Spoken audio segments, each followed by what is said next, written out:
Someone want to pray for us?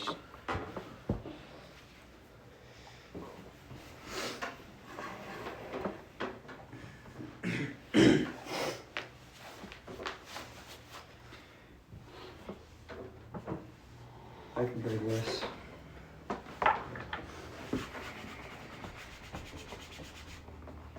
Lord, we thank you for this morning and each heart gathered here now. I pray that our spirits would be open and our minds would submit to the move of your Spirit. That we would not bring on our own agenda, our own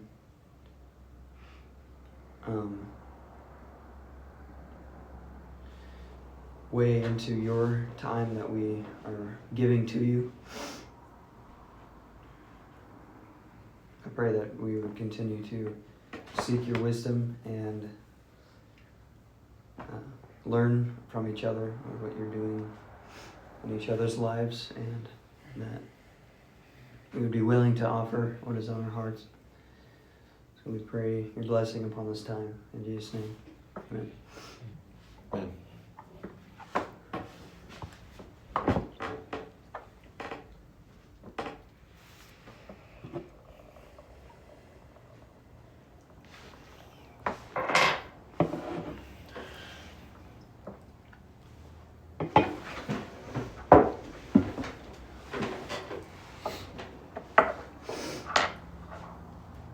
So has there been anything weighing on anyone's heart or anything new in your spiritual life?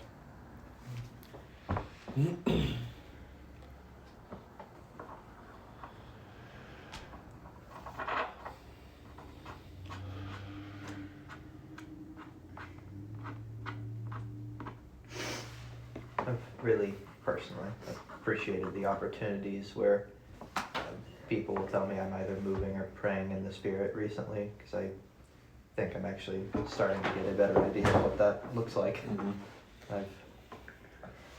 I've even, I think, started to notice that when I'm alone, which is a big step for me, because normally it's very difficult for me there in that realm, rather than when I'm in these set apart times.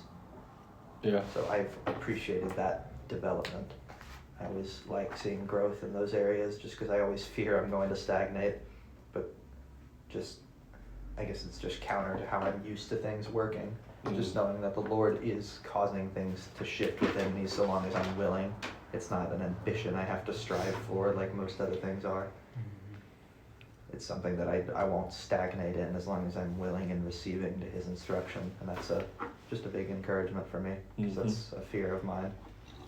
So in your own personal time, because that's something I've always thought about too, and at some points, some people would say, you know, the Spirit is on you, or you're praying in the Spirit, and it's not, I don't know, I just didn't know how to kind of realize that. So like in your own personal time, how do you feel that you know you are, if you can explain it? I mean, I'll do my best. I've kind of just started to take note of just kind of what I feel like, but that's not really what Sure. I'm saying, but you kind of get what I mean. Kind of what it feels like, and I try to take note of a lot of different things when someone points that out, Yeah. either when I'm praying or speaking or whatever. And I've noticed that the closest comparison I can offer, at least in prayer, is it feels very similar to where I am when I'm able to write good poetry.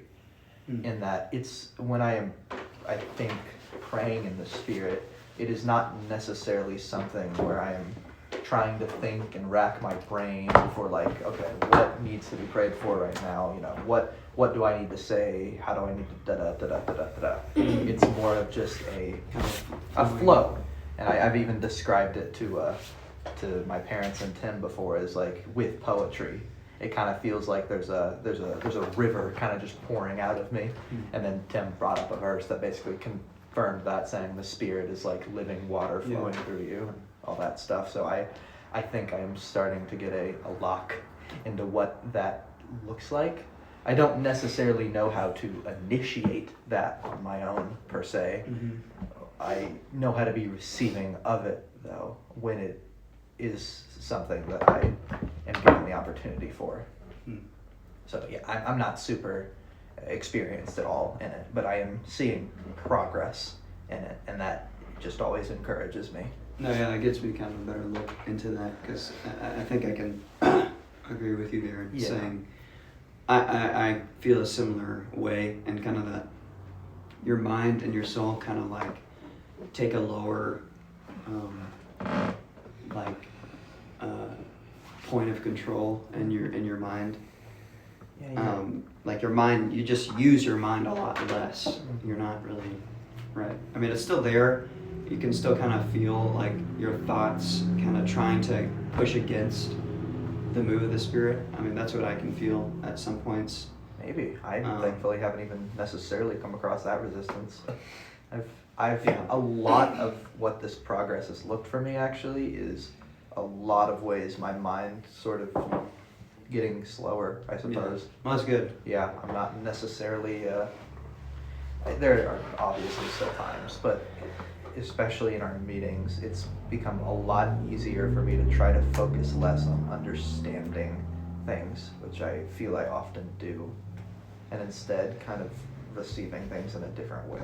But yeah, again, I'm still I'm still a bit of a novice to all of this, so it was more of I don't know if I feel comfortable enough to like share like, oh, here's the way you do it, especially because we all know it's going to be different for everybody.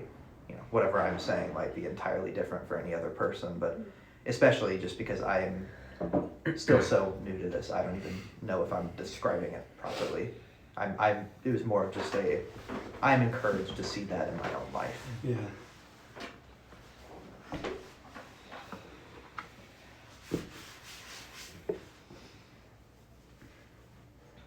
Yeah, that was what Justin was bringing up yesterday in our class with the public and the private life was pretty convicting to me, just in the way that it was hard for me to comment on it because I felt like that's a process that's happening in me, you know, where a lot of things and, you know, the inner life are stirring, but I just haven't been able to discipline myself to be able to, you know, express it, you know, in the right way.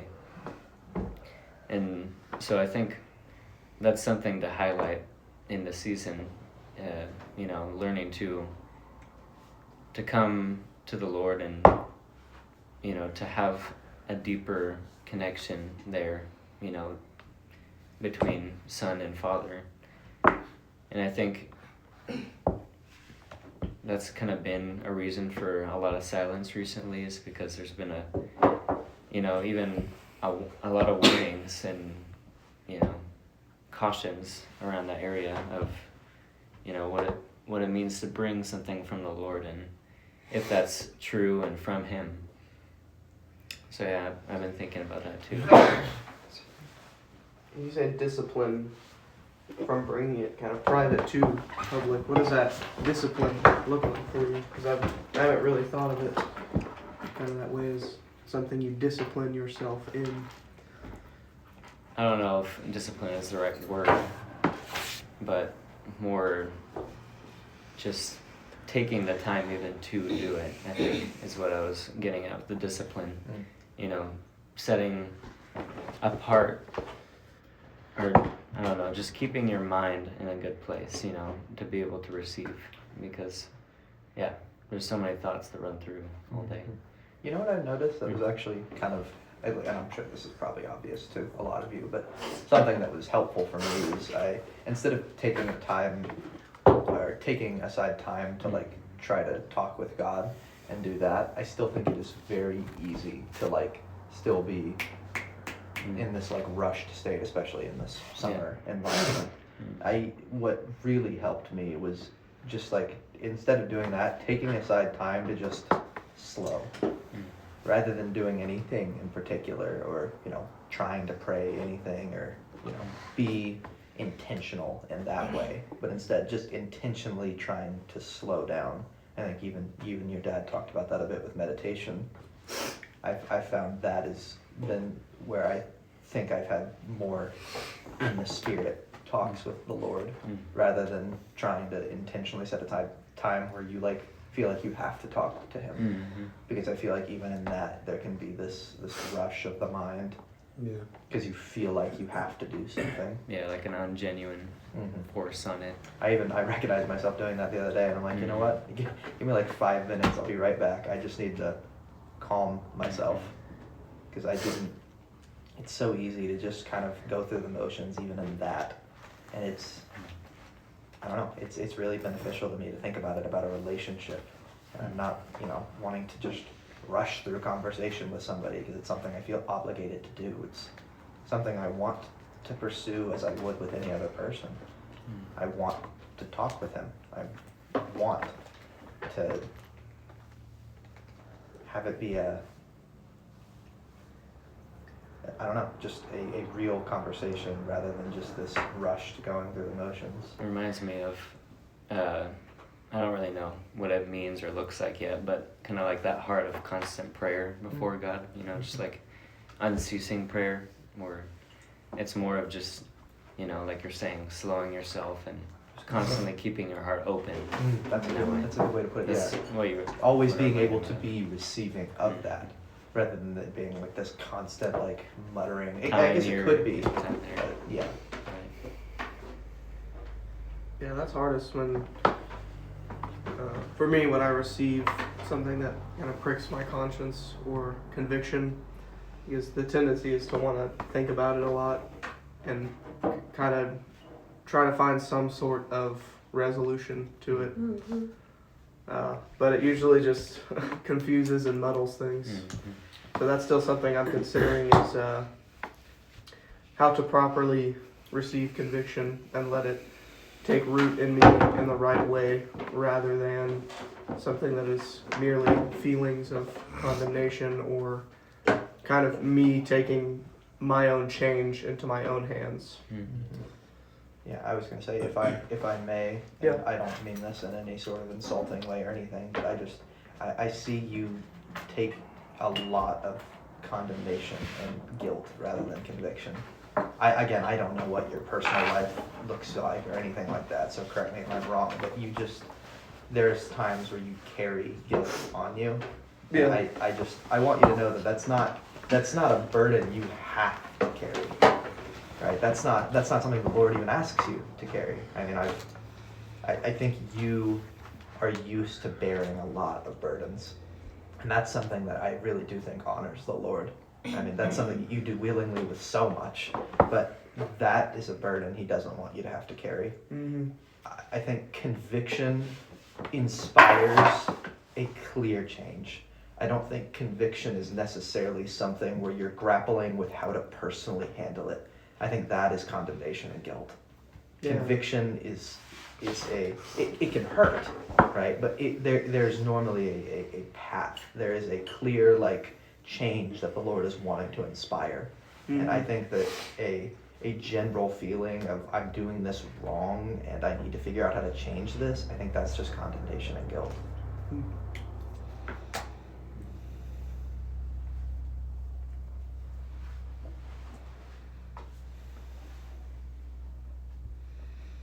But again, I didn't want to. I don't want to assume anything on your life. You. I just, Yeah. I think all of us are guilty of that. I think that we can carry a heaviness on us that is. I would say it should be an encouragement that the Lord doesn't ask us to do that. That there's a sobriety that I think is honoring to Him, and sobriety I think, especially in certain seasons, can be good for the soul or the spirit. But there's definitely a difference between heaviness and sobriety, and I think a lot of us can mix up the two and assume what we're carrying is a burden that the Lord wants us to, when in actuality it's something self-inflicted.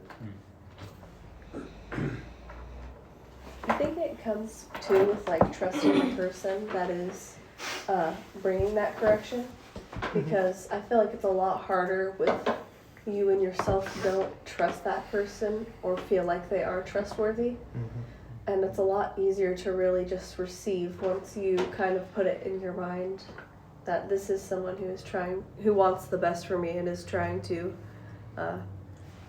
help me, which I know is hard because I've struggled with that as well, but I think that goes along with it well too. Yeah, receiving outside instruction especially. Yeah.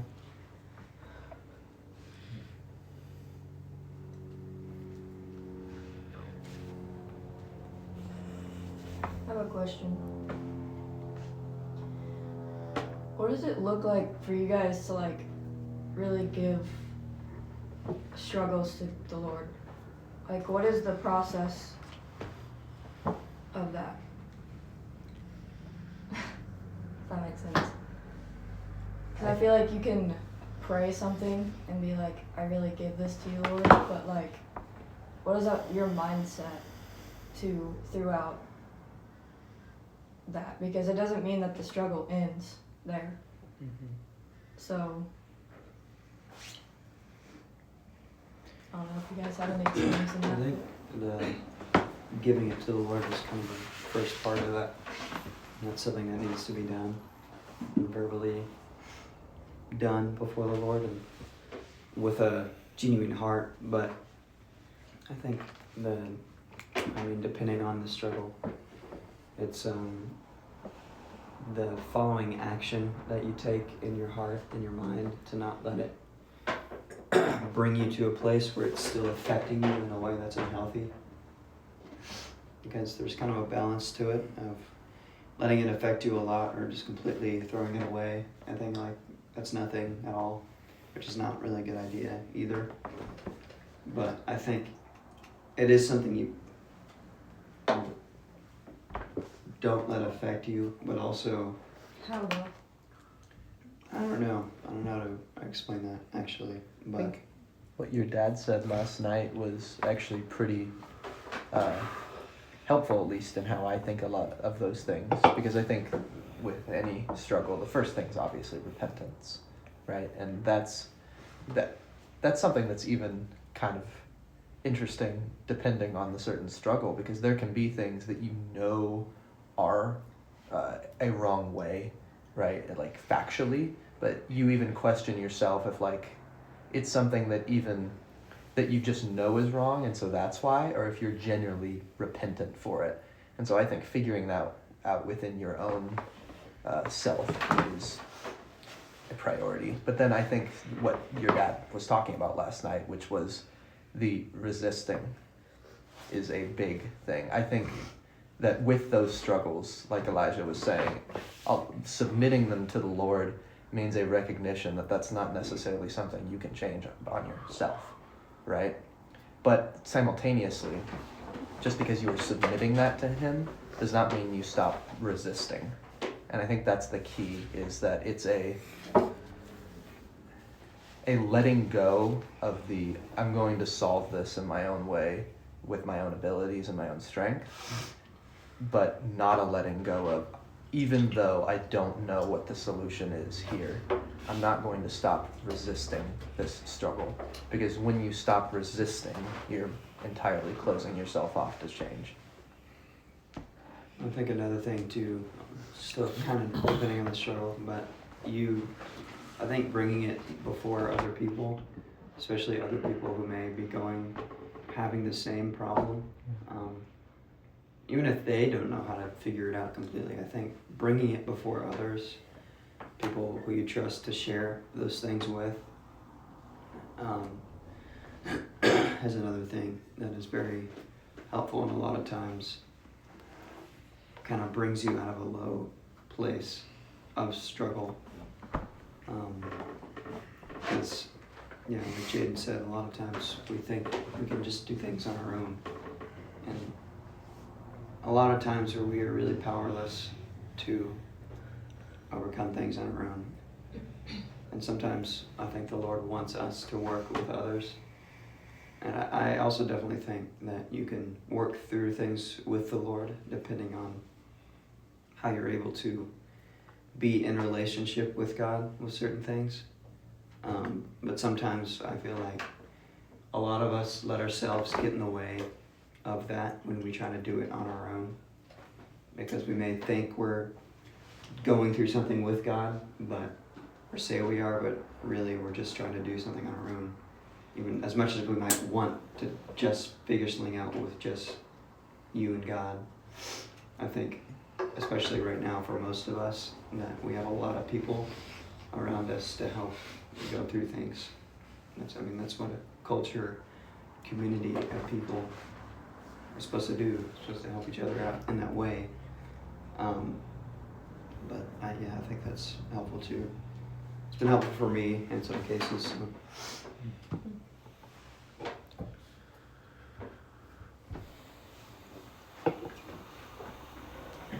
Yeah, not anything completely different from what has already been said, but I think a lot of giving up those struggles to God for me has felt like learning to recognize the struggle and learn to see God's will. When you submit a struggle like that, it's like you're choosing to see why you're going through it. To give it to God means to seek His will out in it. And like what that usually means is that you're making an active choice to seek what that means, and to allow it to be something that can be used in God's will, right? Like you shift your perspective from something that you just want to get through to seeing how it can be used to further grow you as a son. And, like, probably means that it's going to be something that isn't easy still. Like we were saying, it's not just going to be something that's going to be lighter. But like Jaden said, it's also coming out of the place where it's just you that needs to figure it out, but it's more the walking with others and walking with God in that, and not relying on your own ability to get through it or to understand what it will do or produce in you.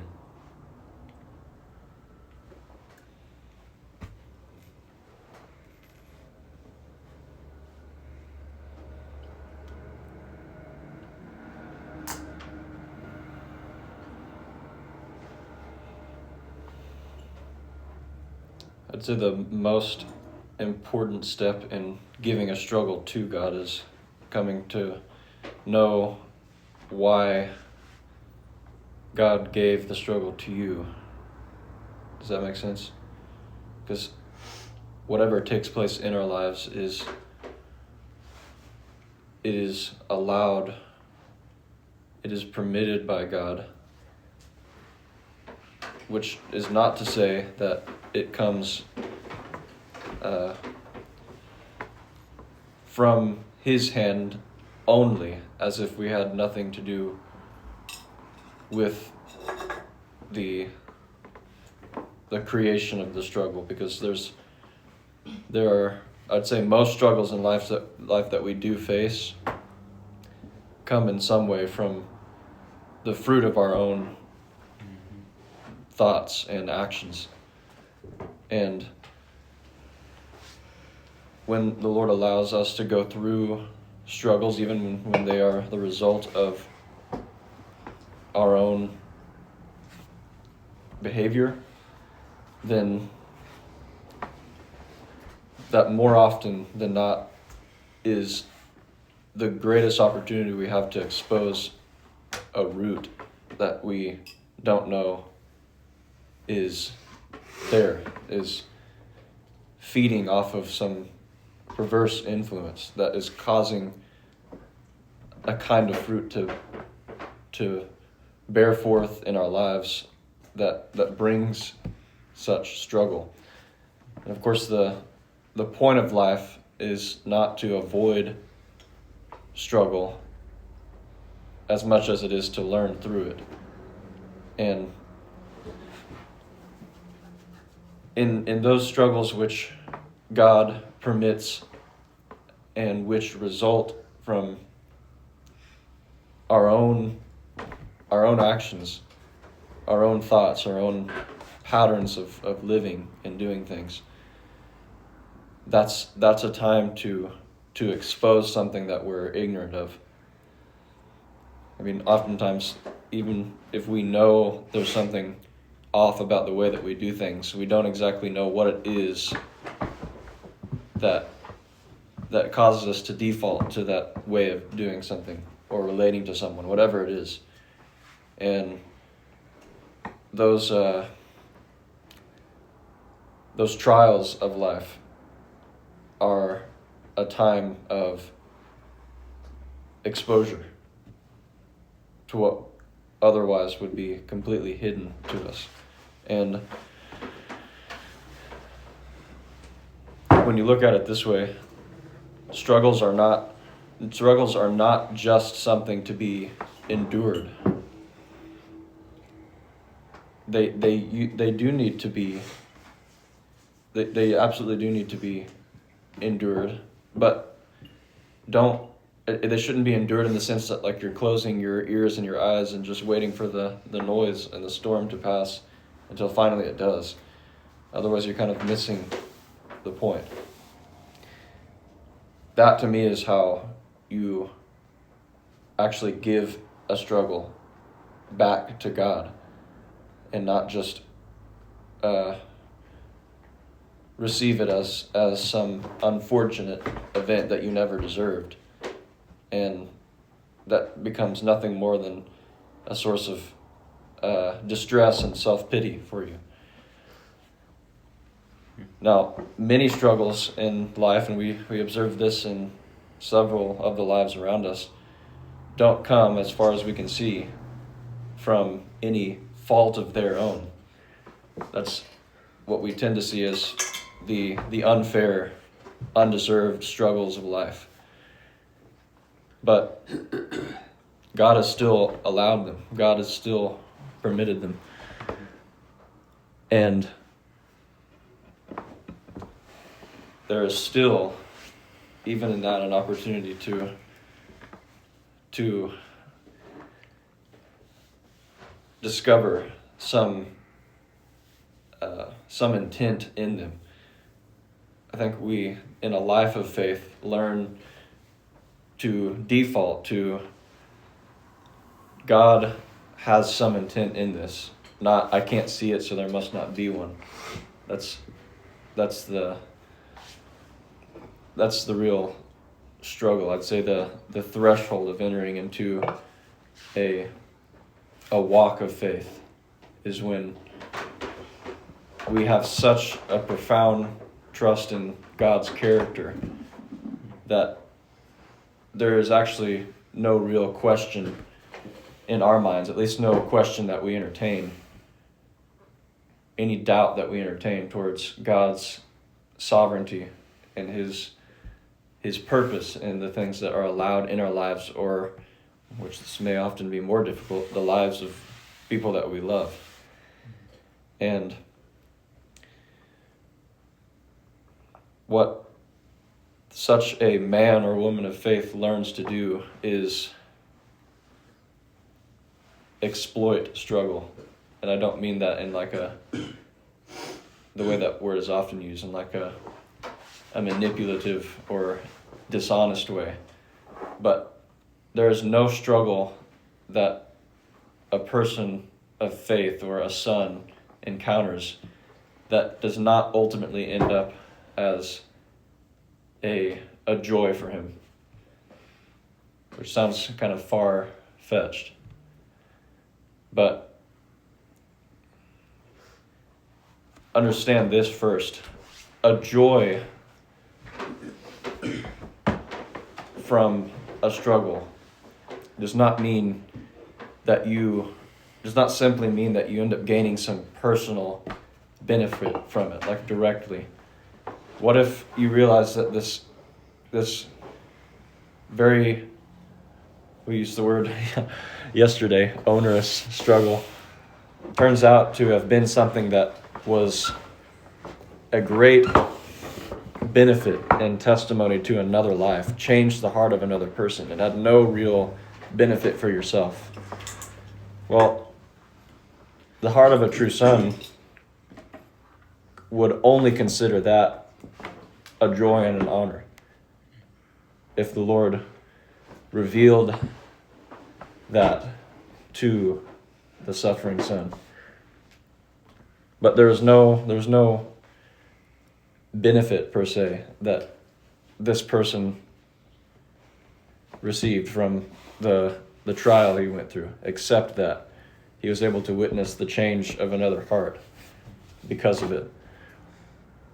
And that's when we start to see that the things that that's just one of many ways that the Lord can show us that the things we encounter and go through in life has so much more to do than with ourselves merely.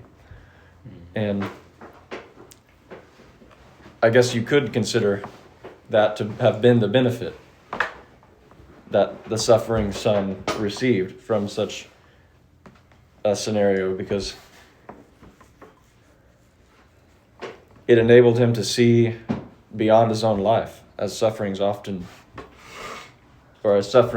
can enable us to do. Sufferings can also cause us to do the complete opposite.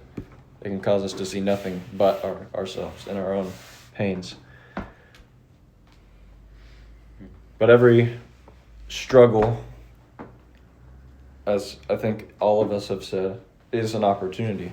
And by giving it back to God, you really are, as again several have said, searching out God's heart for it. Giving it back to God is not, I give up, I don't want to have anything to do with this. And maybe if I just let go of it, it'll go away. That's not giving it back to God. It's being a true, it's yielding to God as a true sufferer, as one who's actually willing to suffer, not as one who is trying to run away from it because it's too much for you. What Dad said last night was endure with patience. That stood out to me. Something I've been, or still struggling with, and I have for a while, is really hearing from the Lord. And I think it's just because my mind is just so full of thoughts all the time, and usually when I'm going to bed, I really try to calm my mind and be before the Lord, but I don't know, I just really struggle to have a quiet mind and to be still. And I usually only practice that at night, like I said, but I've been wanting to do that more throughout the day and make it more of a practice in my life. But I don't know if you guys have any thoughts on how you quiet your mind.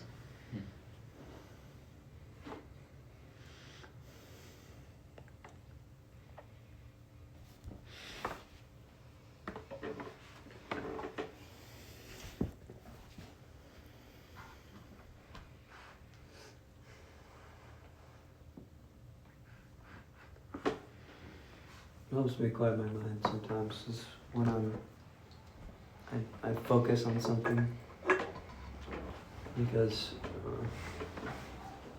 I feel like when you think about quieting your mind, you want to try to not think about anything, which isn't, I don't think it's not possible for me, but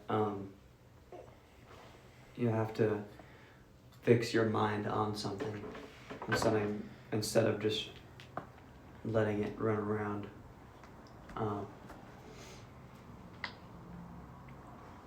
You remember when Dad had us sit down, like imagine like a clock and the gears? I'm gonna go in the living room. I think so.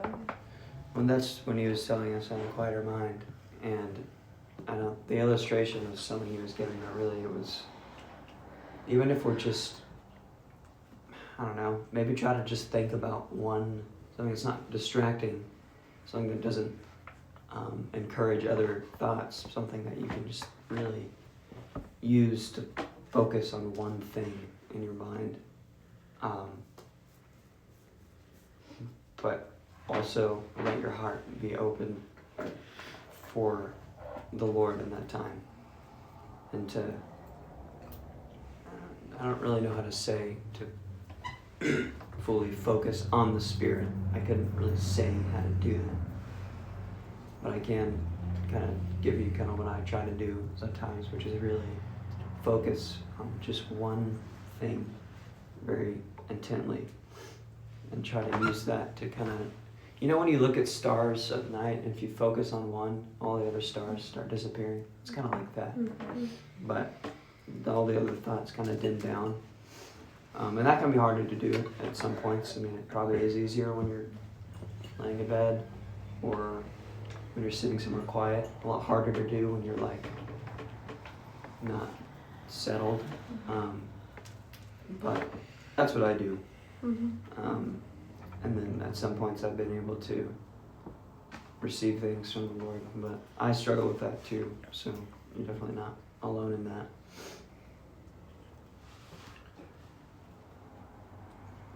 I think I express this a lot, but one way that I find very helpful for me is journaling, and at least to get all the things that I'm thinking about down on paper, and then really just kind of, I feel like it just releases a worry that I need to be thinking.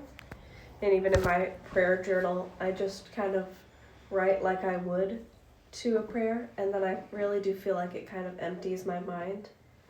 But that's just something I find very helpful to me. I feel like it's sort of a reset as well, and helps me, my mindsets kind of shift.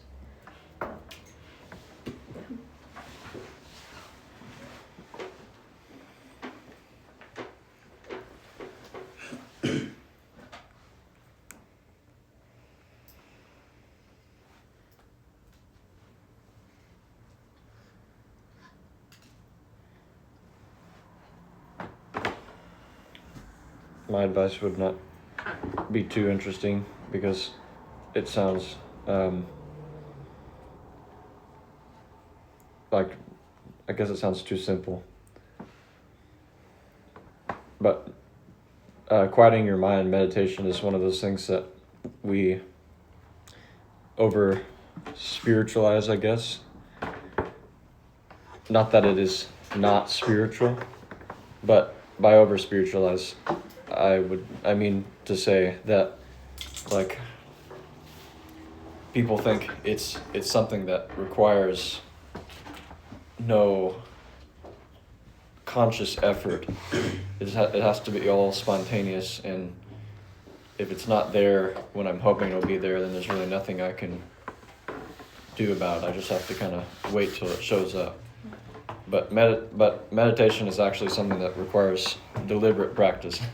It's a skill. It is actually a skill, which means that if you're new to it, you won't be good at it. You have to work into it. It actually has to be something that you apply effort to every day. And what happens with something like meditation is it does eventually, as with other skills, become something that you don't have to pay so much attention to any longer to improve in. You kind of will take off in it. But it begins as something that you have to give some effort. You have to do regularly if it will ever change for you, if it will ever become easier for you. I will say for me, what it started out with was trying to do something with my body or my hands as a way of kind of trying to silence my mind. I mean, it's kind of silly, but those fidget toys, just like messing with one of those and just sitting in your room with no music or anything like that and kind of just doing that can help. You know, sometimes I'll do stretches or light exercise, something like that, something to keep the body busy can help a bit with keeping the mind, but it's exactly what Noah said. I was pretty bad at that when I first started out. It was a few months ago. Him and Tim recommended that for me, and that is something I have gotten a lot better with practice. But that's how I started out, just trying to keep busy somewhere else so that your mind can slow down a bit. A little more practical as well, but I actually do like listening to some music that doesn't have words. Just like simple ambient music, or just something that's has like noise but doesn't have any words can kind of help, because you can focus on what you're hearing, the little tiny, nothingness that you're hearing. And that's helped me kind of just be able to take a pause and quiet thoughts and just kind of focus on that frequency that I'm hearing, and that can often help me quiet. I had to do like white noise or something because I get too emotional with any kind of music.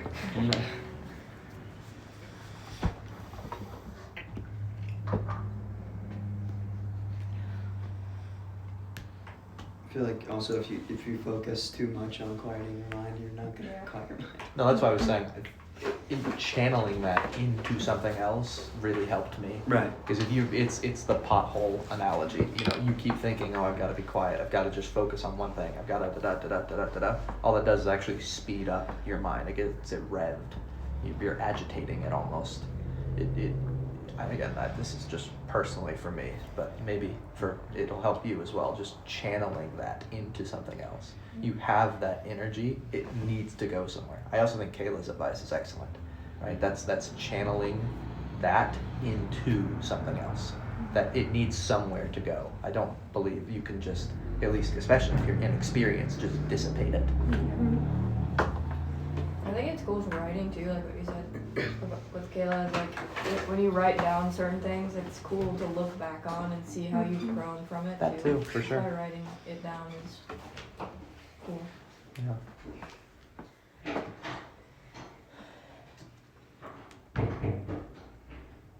Funnily enough, poetry is very much like that for me. Not necessarily with the looking back, but with that channeling out. Yeah. I think that's why it feels very similar to moving in the spirit, I suppose, for me. Yeah. Because it really is an emptying of the mind very often whenever I'm engaging in poetry. It's true, actually. Yeah, that's why I really like all of our poem assignments. I feel like I'm getting better and better practice. Yeah.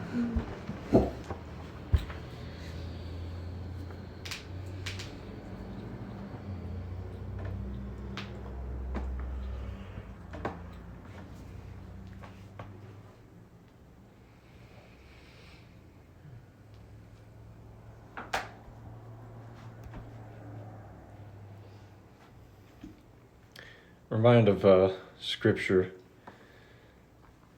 I don't know exactly where it's at, but it's Paul, I think, talking about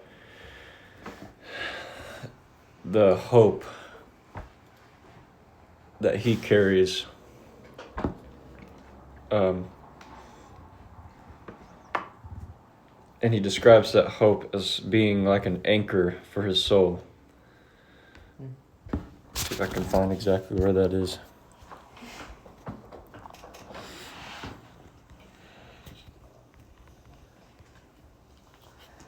Yeah, Hebrews 6.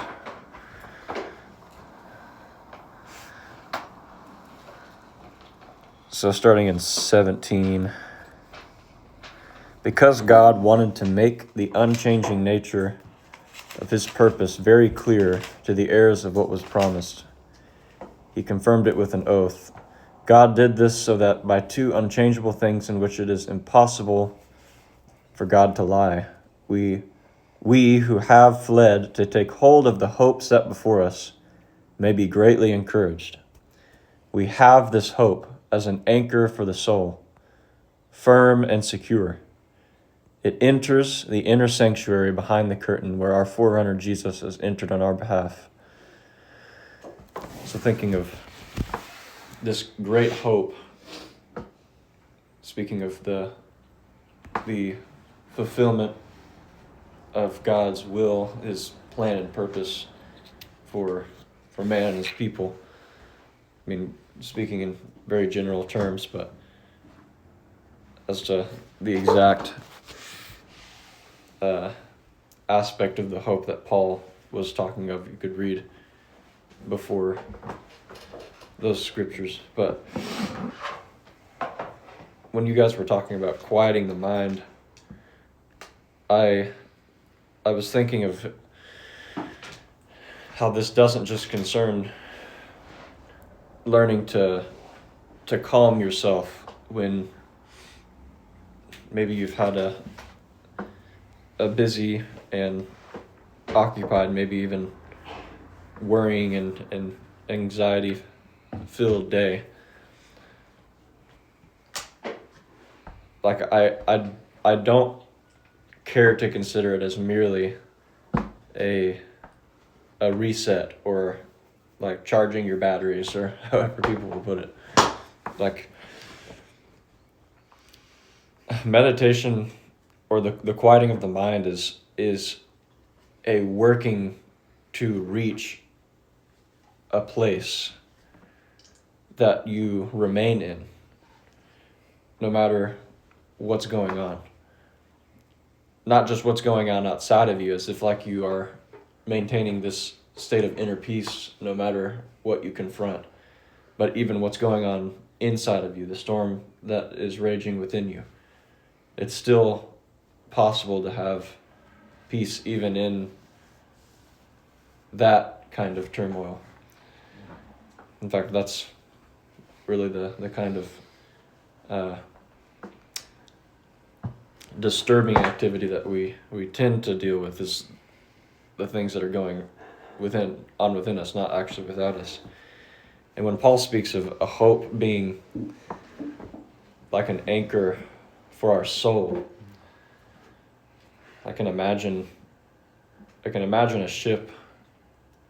I mean, that's what we tend to think of when we think of like a tumultuous circumstance. We think of like a stormy sea with its winds and its waves, and just that common image. But the ship, though it is being swayed by everything that's going on around it, it's stationed in one place no matter what's happening. And I think it is not just possible, but even necessary that our soul learns to be anchored in that place. When I was thinking, while we were talking about the quieting of the mind, I was having a thought on how meditation gives us like a sense of like it reorients things a little bit, in that otherwise there's like no gravity. There's everything's just kind of floating. Nothing is being pulled towards or anchored to a point. Everything's just kind of what's the word I'm looking for? Everything is like disassociated. It's like discombobulated. I don't know the right word. Like nothing is attached to anything. Disjointed, sure. Yeah, it's just there's nothing that is holding everything together in you. But when you, and this was the phrase that came in my mind, when you have a center of gravity, then not only is there the presence of some force that brings everything to one point, but it's not falling anymore. It's not falling apart. It's actually in a place of balance, which is, if you guys know anything about us having a center of gravity, if that place is found on an object and you set it on some other object, then that will enable you to balance whatever it is you're working with. At least knowing what the center of gravity is what enables you to find balance, just to put it simply. I think finding that is actually what allowed me to move in the spirit better. Because I think practicing meditation brings you to that. Right. Yeah, and that's what I'm saying is it's not just like, Meditating for the sake of meditating. interestingly, it's not how people will often describe meditation, where it's you kind of just let things disperse. And Feels like a reorienting. yeah, what it's really doing is actually bringing you to one Source. one place, one source, one point. And this exhortation of Paul's to have our souls anchored by this hope means that that's what we learn to station ourselves in. It's what brings everything together. It's not simply what gives meaning to things in our lives that otherwise seem meaningless or without direction, but it's something that holds them together. It's something that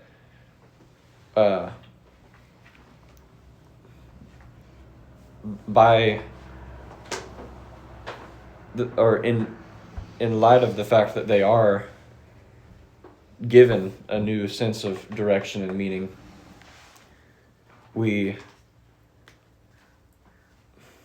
it's as if we don't have to grasp at them anymore, or struggle against them anymore, or pay so much attention to them as if they were things that would be lost or out of whack if we didn't. All the concerns of life that tend to fill our minds so much become something that we know and trust to be anchored in one hope. I'm not really quite sure how to best put this,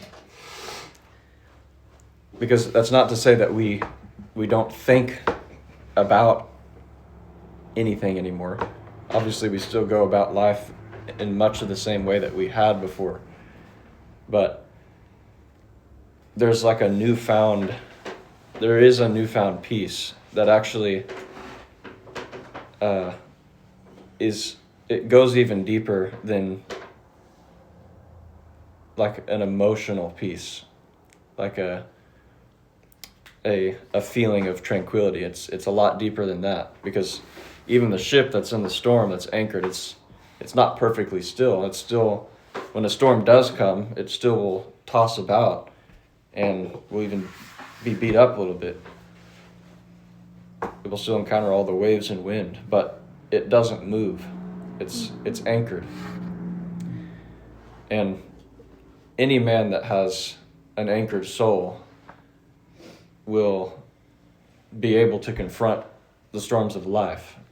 If he's able to remain in a place of security within himself, then there's really nothing outside of himself that can move him. And he's not anchored in himself. The hope of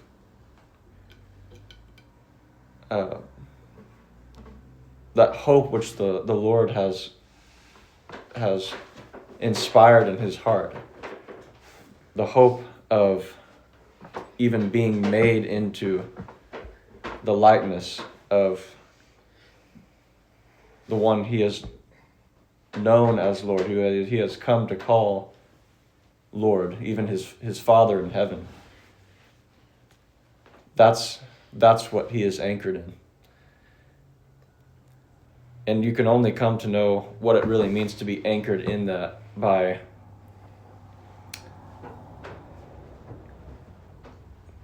by dwelling upon it in an intentional way. Because the first impression we might have is that maybe it just means I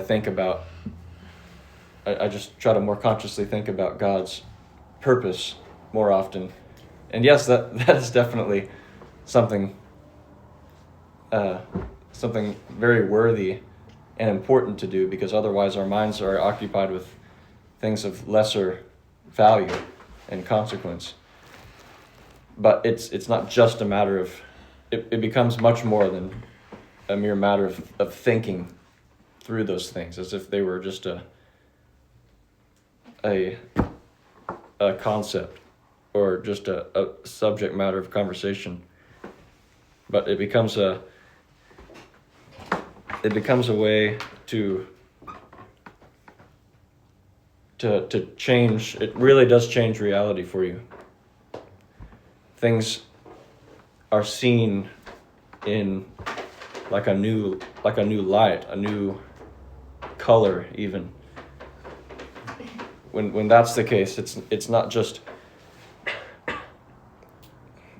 a matter of seeing different things, but the things that you do see, they give you impressions that they hadn't before.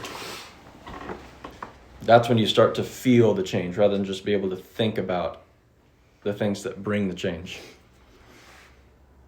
A lot of this is being very clumsily explained by me because it's something that I haven't fully experienced yet, and I'm really wanting to get to that place. So really I myself am speaking of it as something that I aspire to, not something that I am fully in yet, which is why it's not even making much sense to me even as I talk about it. But we are all working to that place, right? And we will get there as long as this hope remains anchored in us. It is the anchor for our soul. It's tempting to pull up the anchor so that you can try to escape the storm, try to travel to another place, because it seems like the place you're at, even in this hope, isn't really doing anything for you. You want the new experience, you want the better experience, maybe at least to just escape the bad experience.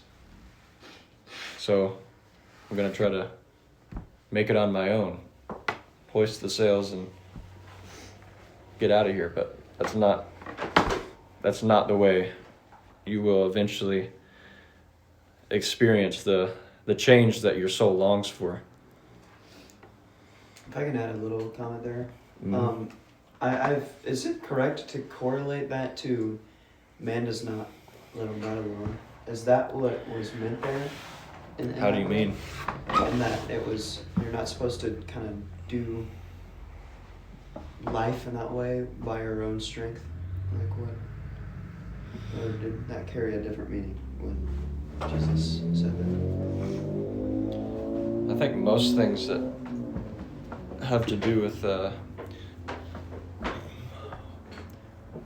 how things operate in a spiritual reality are not all like completely distinct or like exclusive from each other. So I'm sure there's some relevance there, but I don't know exactly what you're getting at. Random. Because I just had a thought about that the other day. I wondered if. Never mind. Yeah, I don't think there's much substance of what I'm saying. But,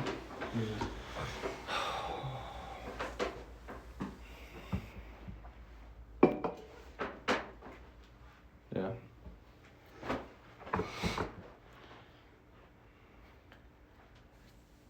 Despite the verbose nature of you explaining it, I think I can understand what you're talking about in a very similar way of something I'm striving for, but I think I have gotten a little piece of. So yeah. It sounds, I swear it's not as complicated as that, but maybe I'm oversimplifying it in my own head. How do you mean? It just Apologies if I was verbose. No. I didn't even know it was. no, it's okay. It's okay. I appreciate it because you were describing something I had never even really thought of describing before, per se. I thought the anchor analogy was very apt. I like that. It made a lot of sense for something I already kind of felt, but didn't really have words for. I think the best way you were putting it was that it's a reorientation into, I guess, where you find your center of gravity. I think that where I am in that is still needing to be intentional of taking that time to slow down to reorient myself so that I can re-enter that state. It's not necessarily something I'm effortlessly always in, Mm-hmm. but that analogy feels like it correlates very well with what I was already kind of doing. Right. You know what I mean? Something that is meant to show, too, whether you're describing it with the analogy of a center of gravity or an anchored ship, is that it's not a matter of never being moved, because you will be moved. Well, it's just a matter of And especially if you think that you shouldn't be or won't be moved and you are, that will obviously lead to discouragement. But it's that you never lose balance. Mm-hmm. It is possible to remain balanced even when you're swayed or pushed around by the motions of life. That's exactly how it feels. Yeah. Now, even that is something that you can't expect to reach perfection in right away. Mm-hmm. And it may seem somewhat shallow to put it this way, but even as with learning to quiet your mind, it's something that does take practice. It sounds so stupid and silly to say, but unironically, cleaning the ice cream machine helped me with that. Yeah. Like, I would start my Mondays just driving to work, like, I would just be like, but I genuinely have found, like, I know what you mean exactly. You can feel the sway, but there is a difference when you know that there is some sort of anchor that's tethering you. Mm-hmm. And People that reach a place of proficiency in that balance, like, I'm almost gonna treat it as like an objective thing a little Sure. bit here. They carry themselves and go about life with just a kind of grace, that like almost an elegance. not that they're like they dance around wherever they go. Obviously, you know, I'm not talking about that. You just can tell, especially if you get to know them a little bit. You would never say, "Oh yeah, this is a perfect person. They never make any mistake, and they don't have any problems. They never are sorrowful or angry." That's not how you would describe such a person. But nonetheless, they inspire you because of how they never seem to lose this balance of their inner man. It's an inner It's composure. like a harmony, yeah. Mm-hmm. And yeah, it has far more to do than with mere composure is a good word, but it also, like, it's not just in being able to I don't know the right way to put it. It's not an outward thing. Yeah. Yeah, it's also not, it's not merely tied to their dignity. That's or anything what I like mean that by either. by Yeah. outward. Yeah, that's why it kind of sounds weird to say inner composure. But that's Even though really such how I think people, about it. interestingly, do have a very strong sense of dignity. That's not the point. Yeah, they don't default to self degradation. Like, you will very rarely hear them speak poorly of themselves in a way that many immature people will do. Because they don't carry that that half-heartedness with them that causes others to speak ill of themselves in a way that may seem humble but is really just coming from a place of pride. Anyways, that's kind of going into one of many such qualities that a person like that has, but yeah, those sorts of people are inspiring. Yeah, that's what I mean with it's encouraging to see a shift towards that. You know what I mean? I think more of just I've gotten better at being encouraged by seeing my trend towards those things. Yeah, can see that in each one of us. Yeah. Someone want to wrap it up for us? Gotta use the restroom.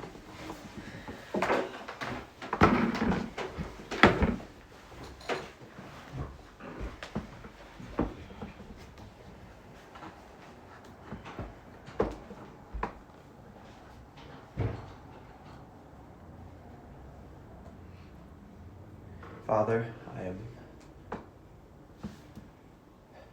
highly grateful for this time that we are all allowed to gather together, especially considering everyone's locations and different obligations. It's a blessing that I hope none of us take for granted that we are able to meet like this bi-weekly.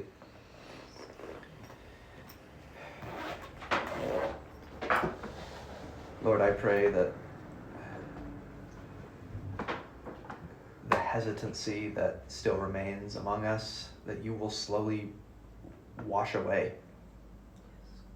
Lord, I see a coming out of the shell in many of us, Lord, and I pray that that work has continued to be done in each of our lives, Lord. I pray that we may be vulnerable with each other as much as we are with you.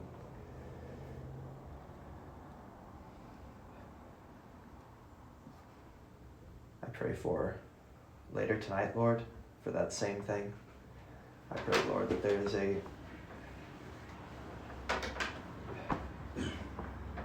coming out of what once was, Lord, as we are entering into a new season where I believe each of us have the ability to engage in a different way. And each of us journey in that is going to look different, Lord. But I pray for the furthering in all of our journeys in that.